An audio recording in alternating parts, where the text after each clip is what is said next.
Howdy partner, it's lovely to have you here. The pleasure is all mine. In today's video, I'm going to be answering this question I received on the website called Quora, and the question is, should I train muscle groups once per week as a beginner, or should I be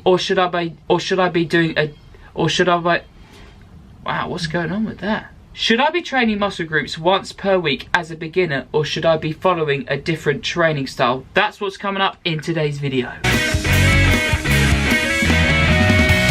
If you're new to the channel, it's great to have you. I come out with daily videos teaching people about how to lose fat and attain the physique they want, but doing it around their current lifestyle, following a flexible dieting approach. And I vlog my own journey, about how my physique is developing and my CrossFit journey. If you're interested in that, make sure you hit the subscribe button as well as the notification bell so you don't miss any of my videos. If you're an old subscriber, by the way, it's always great to have you watch. The pleasure is all mine. It will have come up on the screen already, but I've got 4 free things for you in the YouTube description. My weight loss calorie calculator, my fat loss video course, the 100+ tips to lose fat and build muscle around your current lifestyle, and my home weights guide. Go and check them out. Now to answer the question, training a muscle group once per week as a beginner or doing a different training style? I certainly found as a beginner, training a muscle group once per week was the standard bodybuilding routine that seemed to come up on a lot of search results when typing in bodybuilding routine or a routine to build muscle. So you train your chest muscles on one day, your legs on another day, then your back muscles on another day,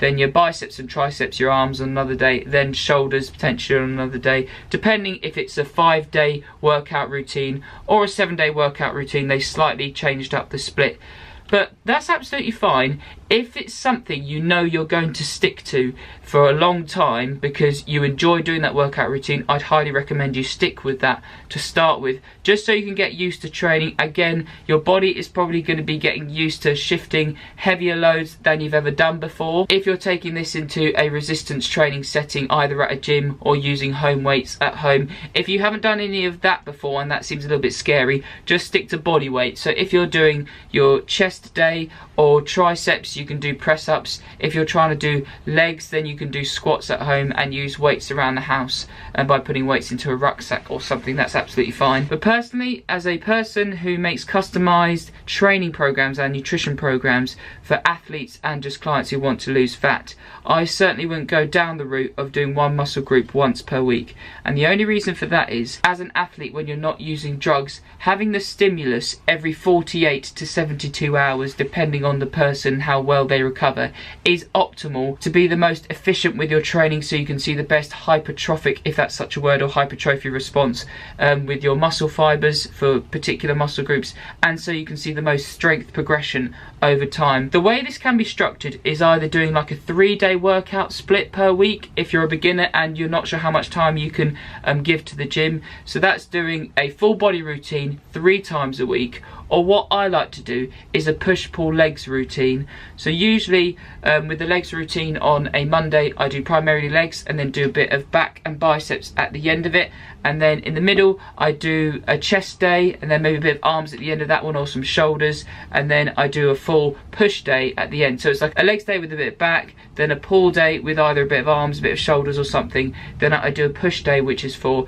chest, triceps, shoulders, and then I do maybe a bit of legs again. Then it's just so the muscle groups can be given stimulus twice per week. You might be thinking, Albert, you've just said giving muscle groups 3 training sessions per week, but what I like to do is do twice per week myself, and when I'm prescribing programs, just because I can give a little bit more volume of the training, and volume just means the amount of exercises and sets and reps you're doing within the workout, to each workout when doing it twice per week, rather than doing 3 times a week where you might just do one main movement for legs like squats but only do very few sets. I like to do more volume on 2 days rather than less volume on 3 days. That's just my personal preference, but you can experiment with this. If you really want to go for it, you could try push-pull legs routine twice per week, so you'd be doing 6 days at the gym and then 1 day off. That's something I like to do for a very long time. Again, that means you can give more volume to each workout. Just make sure you don't fall into the trap of having to spend 90 minutes to 2 hours at the gym because you're like, yeah, I want to give enough volume to every muscle group. I really honestly have found the most optimal workout time to be roughly 75 to 90 minutes before I really start feeling fatigued, and so I can still perform well. And by by doing this consistently and being focused with those 75 to 90 minutes, you'll really see good strength progression and muscle hypertrophy progression over time, as long as you're supporting yourself nutritionally. This type of workout routine is going to help you to build muscle over time and is going to allow your physique to change. But if you're starting off by doing a bit more CrossFit alongside your training, or you're doing it for a certain sport, that's where I do customized plans for people, but you're going to have to modify your training a little bit so you can still have optimal performance in those sessions if you're doing a particular sport and doing weight training for the particular sport. And so the weight training supports your training rather than actually decrease the performance for the certain sport you're doing because you're feeling sore from doing like a leg day and you're trying to do a football match, be like, I'm not running because my legs hurt too much. That's where periodizing your training comes in. And the final point, as I said, make sure you're supporting yourself nutritionally by getting enough protein in each day, at least 0.8 grams to 1 gram of protein per pound of your body weight, and make sure you're still always including cardiovascular exercise into your workout routine. So I'd recommend 150 minutes per week of low to moderate intensity cardiovascular activity to see the health benefits from cardiovascular activity with your heart and the way your body is able to transport blood around the body, which transports oxygen and nutrients. So actually by doing cardiovascular activity, you're going to have better performance in the gym. But then again, at the same time, not doing too much CV activity that you're finding that your training is starting to go down and your strength levels are starting to go down at the gym. But again, I wouldn't worry too much about that happening, because I find some people can fall into the trap of thinking, I'm already doing too much cardio when they're only doing like 20 minutes per day. It's fine. You'd have to be doing excessive amounts of cardio for that to happen with your training. And if you are experiencing that already, you're probably just not supporting yourself nutritionally.